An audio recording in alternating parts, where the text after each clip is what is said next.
Hi అండి, అందరికీ నమస్కారం. రమీ జ్యోతి ఛానల్కి స్వాగతం. అచలకీల సెకండ్ సీజన్ నందిని 37వ భాగంలోకి వెళ్దామా? ఇది చూసే ముందు భాగాలను చూడడం మర్చిపోవద్దు. ఇక కథలోకి వెళ్దాం. ఊరికే నందిని బాగా గుర్తొస్తుంది. నాకు తనతో ఉండాలని ఉంది.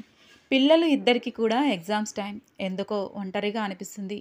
అందుకే నందినిని తీసుకువెళ్దాం అనుకుంటున్నా అంటూ జగతిని కూడా అడిగింది అమల. నందిని వైపు అనుమానంగా చూస్తూ ఉన్నాడు అభినందన్. అంతలో జగతి, దానికేముంది వదిన, అలాగే తీసుకువెళ్ళండి. దీనికి మీరు వచ్చి అడగాల, ఫోన్ చేస్తే సరిపోయేది కదా అని అంది. నాతో పాటు తీసుకువెళ్దామని వచ్చాను చెప్పింది అమల. ఇలా వచ్చి అలా వెళ్ళిపోతారా? ఈరోజు రాత్రి ఉండికి వెళ్ళండి అంది జగతి. లేదు, నాకు చాలా పనులు ఉన్నాయి. రేపు నేను రాలేను అని ఈరోజే వచ్చాను. ఇప్పుడే నందినిని తీసుకువెళ్తాను అంటూ అభినందన్ వైపు చూసి ఏమంటారు అని అడిగింది అమల. వద్దు అని చెప్పడానికి కారణాలు ఏమీ దొరకలేదు అభినందన్కి. సరే, అలాగే తీసుకువెళ్ళండి అంటూ తన గదిలోకి వెళ్ళిపోయాడు అభినందన్. నందిని, బట్టలు సర్దుకుని రాపో అంది అమల.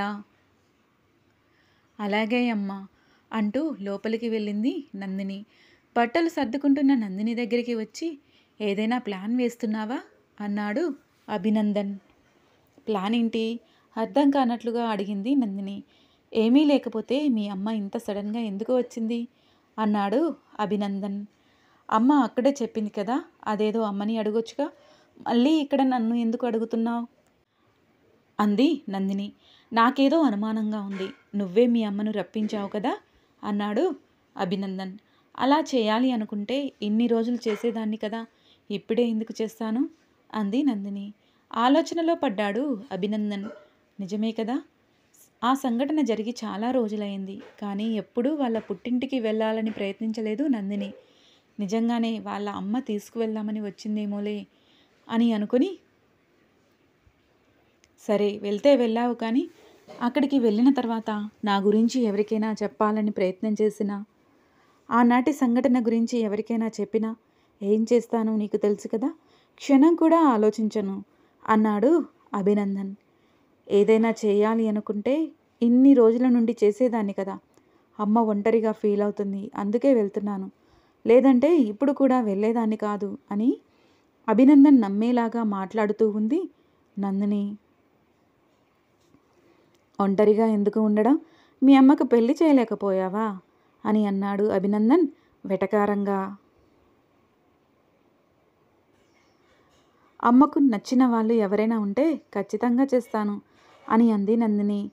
చి, సిగ్గులేదు, కూతురికి పెళ్లి చేశాక మళ్ళీ తల్లికి పెళ్ళా అన్నాడు అభినందన్. అమ్మ వయసు కేవలం 36 సంవత్సరాలు మాత్రమే. అదే 36 సంవత్సరాల వయసులో పెళ్లి చేసుకుంటున్న వాళ్ళు ఎంతోమంది ఉన్నారు. కేవలం మా కోసం ఆలోచించి అమ్మ అలాంటి ఆలోచన ఏ రోజు చేయలేదు. ఇప్పుడు నాకు పెళ్ళి అయిపోయింది, రేపటి నాడు నా చెల్లెలకు కూడా పెళ్ళి అయిపోతుంది. అప్పుడు అమ్మ ఒంటరిగా ఉండాలి కదా, కానీ ఎందుకు అలా ఉండాలి? మళ్ళీ ఎందుకు పెళ్లి చేసుకోకూడదు? ఎప్పుడూ పిచ్చి మాటలు మాట్లాడినా మొదటిసారిగా మంచి మాట్లాడావు. నాకు ఒక ఆలోచన వచ్చేలాగా చేశావు. నేను అమ్మకు ఖచ్చితంగా పెళ్లి చేస్తాను అంది నందిని.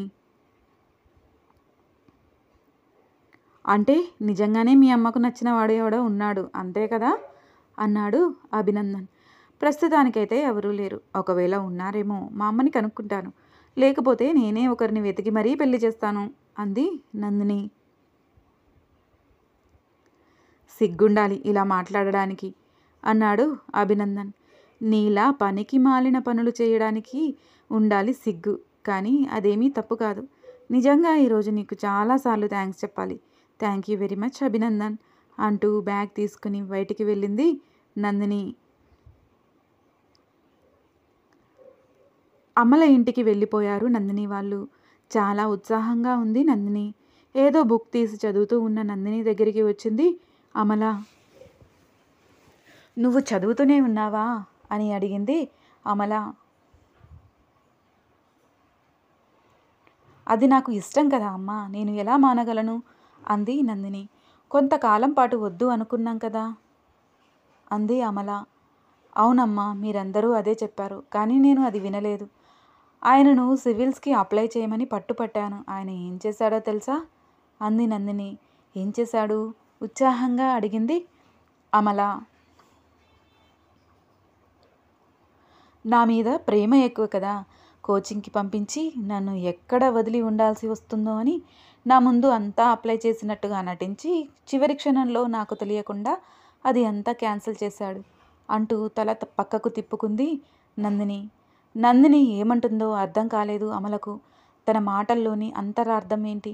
తన భర్తకు తన మీద ప్రేమ ఎక్కువగా ఉంది అని చెప్తుందా, లేదంటే నా ఇష్టాన్ని పక్కకు పడేసిన అలాంటి వాడితో నాకెందుకు పెళ్లి చేశావు అన్నట్లుగా మాట్లాడుతుందా? అర్థం కాలేదు అమలకు. నందిని అంటూ దగ్గరగా వెళ్ళి కూర్చుని చేతులపై చేయి వేసింది.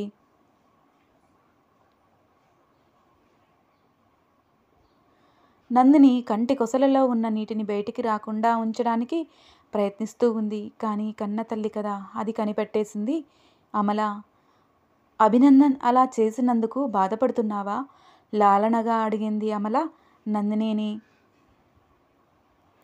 నాకు అంటూ ఇష్టాలు ఉండకూడదా అమ్మా? అంది నందిని. అని ఎవరన్నారు? అడిగింది అమల. మరి నువ్వు కూడా ఆయన్ని ఎందుకు సమర్థిస్తున్నావు? అర్థం కాక అడిగింది నందిని. ఆ విషయం తప్ప మిగిలిన అన్ని విషయాలలో నిన్ను బాగానే చూసుకుంటున్నారు కదా. అసలు నువ్వు చదవొద్దు అని అనడం లేదు కదా. కొన్నాళ్ల పాటు ఆగమంటున్నాడు. అందులో తప్పేమీ నాకు కనిపించడం లేదు అంది అమల. కొన్నాళ్ళ తర్వాత మళ్ళీ కొన్నాళ్ళు అని అనడని గ్యారంటీ ఉందా? అంది నందిని. మాట్లాడలేదు అమల. ఈ పురుష అహంకారం, ఆధిపత్యం గురించి నీకు బాగా తెలుసు కదా అమ్మా. అందుకే ఏమీ మాట్లాడలేకపోతున్నావు. నీకు కూడా తెలుసు అభినందన్ మళ్ళీ ఒప్పుకుంటాడో లేడో అని. నీకు కూడా సందేహంగానే ఉంది. కానీ నీ కూతురు కాపురం బాగుంటే చాలు, అంతే కదా. తన కలలు కళ్ళలు అయినా పర్వాలేదు కదా, బాధగా అంది నందిని. నేను అలా అనలేదు అంది అమల. నువ్వు అలా అని అనకపోయినా నీ ఉద్దేశం అదే. నీ కాపురం పాడైంది కాబట్టి ఒంటరితనం బాధ నీకు బాగా తెలుసు. కాబట్టి నీ కూతురి జీవితం అలా కావద్దు అని మాత్రమే ఆలోచిస్తున్నావు. నీ కన్న కలలను గాలికి వదిలేశావు అంది నందిని బాధగా. నందిని, అలా ఏం లేదు. నేను అభినందన్తో మాట్లాడతాను అంది అమల. అతను మాట్లాడినా ఒప్పుకుంటాడు అన్న నమ్మకం నాకు లేదు. ఒక్క మాట చెప్పు. నా కాపురం బాగుండాలి అని నా చదువును పక్కకు పెట్టి నా మనసును చంపుకొని జీవితాంతం బాధపడుతూ ఒక వంటింటి కుందేలులా నేను బ్రతకడం నీకు ఇష్టమేనా? అంటూ తల్లి కళ్ళల్లోకి సూటిగా చూస్తూ అడిగింది నందిని. ఆ కళ్ళల్లోని బాధను చూసి భరించలేకపోయింది అమల. నిజమే, తను కేవలం తల్లిగానే నందిని గురించి ఆలోచిస్తుంది. కానీ ఒక ఆదర్శవంతమైన మహిళగా నలుగురికి చెప్పే విషయాలని తన కూతురికి చెప్పలేకపోతోంది. కేవలం తను ఆలోచించేది ఒకే ఒక విషయం. తన జీవితం ఒంటరిగా అయినట్టు తన కూతురి జీవితం ఒంటరిగా అవ్వద్దు అనుకుంటుంది. కానీ దానికోసం తన కూతురి కలలు ఎందుకు నాశనం చేయాలి? అయినా అభినందన్కి తను ముందే చెప్పింది. అతను ఒప్పుకునే పెళ్లి చేసుకున్నాడు.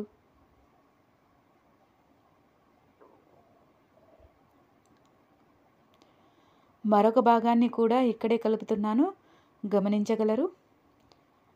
నందిని 38వ భాగంలోకి వెళ్దామా?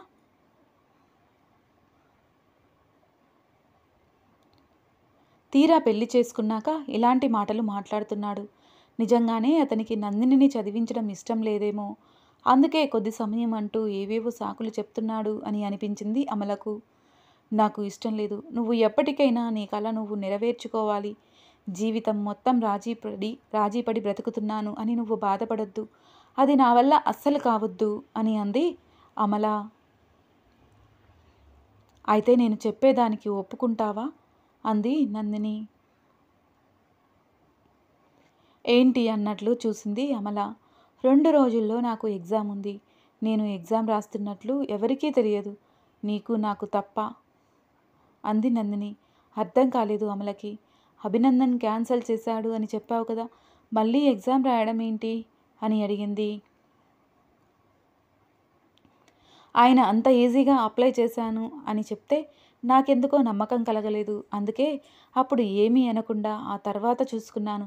అప్పుడే అర్థమైంది నాకు ఆయన నా ముందు అప్లై చేసినట్లుగా నటించి ఆ తర్వాత క్యాన్సిల్ చేశాడని. అందుకే నేను కూడా ఆయనకు తెలియకుండా మళ్ళీ అప్లై చేసుకున్నాను. ఇప్పుడు నాకు ఎగ్జామ్ ఉన్న విషయం కూడా ఆయనకు తెలియదు. ఆయనకు తెలియకుండానే ఈ ఎగ్జామ్ కూడా రాద్దామని అనుకుంటున్నాను. అందుకే నీకు ఫోన్ చేశాను అని చెప్పింది నందిని. ఇది కరెక్ట్ కాదేమో నందు. అభినందన్కి చెప్పకుండా చేయడం ఏమైనా ఇబ్బంది అవుతుందేమో. ఇప్పటికైనా తప్పిపోయింది ఏమీ లేదు. అభినందన్కి చెప్తాను. అతన్ని ఒప్పించే నువ్వు ఎగ్జామ్ రాద్దువు కానీ అంది అమల.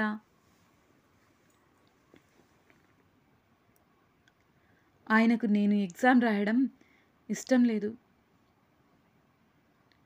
ఇప్పుడు తెలిసినా నేను రాయకుండా చేస్తాడు చెప్పింది నందిని. అలా ఎందుకు అనుకుంటున్నావు నందిని? అతను నీ శత్రువు కాదు కదా అంది అమల. లేదమ్మా, నీకు తెలియదు. అలాగే చేస్తాడు. అలా చేసేవాడు కాకపోయి ఉంటే నేను ఎగ్జామ్ అప్లై చేస్తా అన్నప్పుడే ఎలాగైనా నాకు నచ్చ చెప్పడానికి ప్రయత్నించాలి. కానీ నన్ను మోసం చేశాడు. ఆ విషయం 10 రోజుల కిందట నేను చదువుతుంటే ఎందుకు చదువుతున్నా? ఆ రోజు నీకు అప్లై చేయలేదు. నువ్వు చదవాల్సిన అవసరం లేదు అని అన్నాడు. నిజంగా అతని మీద నమ్మకం ఉంచి నేను అప్లై చేయకపోయి ఉంటే ఎంతలా బాధపడేదాన్ని. ఆయన అలా నన్ను మోసం చేసినందుకు నేను కూడా ఇప్పుడు ఎగ్జామ్ రాసి చూపించాలి. నన్ను పిచ్చిదాని కింద లెక్క కట్టినందుకు నేను సమాధానం చెప్పి తీరాలి అని అంది నందిని.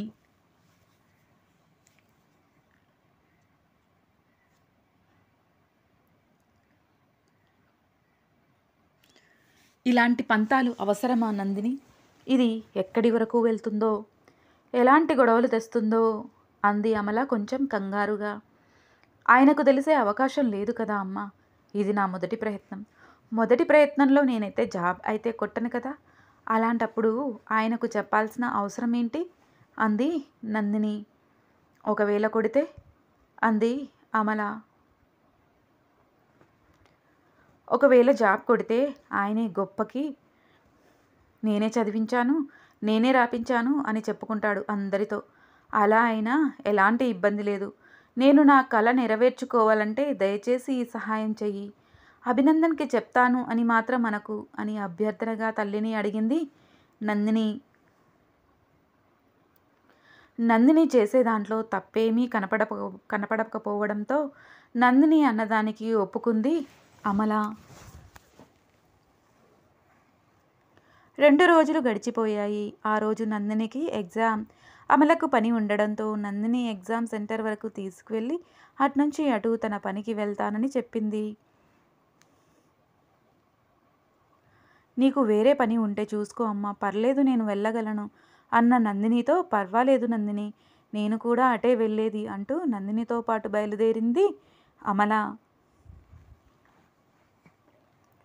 ఆ రోజు పరీక్ష ఉందని అభినందన్కి కూడా తెలుసు. కానీ నందినికి తను దరఖాస్తు చేయలేదు అన్న ధీమాతోనే ఉన్నాడు. ఇంట్లో కూర్చొని ఏడుస్తూ ఉండి ఉంటుంది. అందుకే ఇక్కడ ఉండలేక వెళ్ళిపోయి ఉంటుంది అనుకుని రాక్షసంగా ఆనందపడ్డాడు అభినందన్. నందినికి వాళ్ళ పట్టణంలోని ఒక కార్పొరేట్ పాఠశాల పరీక్షా కేంద్రం. సమయానికి పరీక్షా కేంద్రానికి చేరుకుంది నందిని. తన నెంబర్ ఉన్న గది వెతుక్కొని అక్కడికి వెళ్ళింది. ఆ గది దగ్గర ఇన్విజిలేటర్ అందరి హాల్ టికెట్లు పరిశీలన చేస్తూ వాళ్ళని లోపలికి పంపిస్తూ ఉన్నాడు. అంత దూరంలో నడుస్తూ అతన్ని చూస్తూ ఏదో తెలియని అలికిడికి లోనయింది నందిని. తనలానే ఉన్నాడు. తనేనా? ఒకవేళ తనే అయితే ఏం మాట్లాడాలి? ఎలా స్పందించాలి? ఏమీ అర్థం అవడం లేదు నందినికి. దగ్గర అవుతున్న కొద్దీ తన అడుగులు తడబడుతున్నాయి. గుండె వేగం పెరిగిపోతుంది. అతని రూపం స్పష్టంగా కనిపిస్తుంది. తనే, తన స్నేహితుడు, తన ప్రాణమిత్రుడు నందగోపాల్ తన ఎదురుగా నిల్చుని ఉన్నాడు. ఎన్నో రోజులు తనతో ఉంది. తమ ముచ్చట్లతో ఎన్నో రోజులు వెనక్కి వెళ్ళిపోయాయి. సరదా సరదా కబుర్లు, ఇద్దరూ కలిసి చేసిన అల్లర్లు, అప్పుడప్పుడు చేసిన చిల్లర దొంగతనాలు, ఇద్దరి మధ్య ఎగిసి వెలసిపోయిన ఎన్నో తగాదాలు అన్నీ ఒక్కసారిగా కళ్ళ ముందు కదలాడుతున్నాయి. అలాగే నందగోపాల్ని చేరుకుని తన హాల్ టికెట్ని అతని చేతుల్లో పెట్టింది నందిని. తల వంచుకొని అన్నీ చూస్తున్న నందగోపాల్ నందిని అన్న పేరు, తన ఫోటోను చూసి తల పైకి ఎత్తి చూశాడు. తన కనురెప్పల వెనుక దాగిన రూపం కళ్ళ ముందు నిలిచింది. తనను చూసి 2 ఏళ్లు దాటిపోయింది. అదే రూపం ఇప్పుడు కళ్ళ ఎదురుగా ఉంటే తనలో ఆనందం ఉవ్వెత్తున ఎగసిపడింది.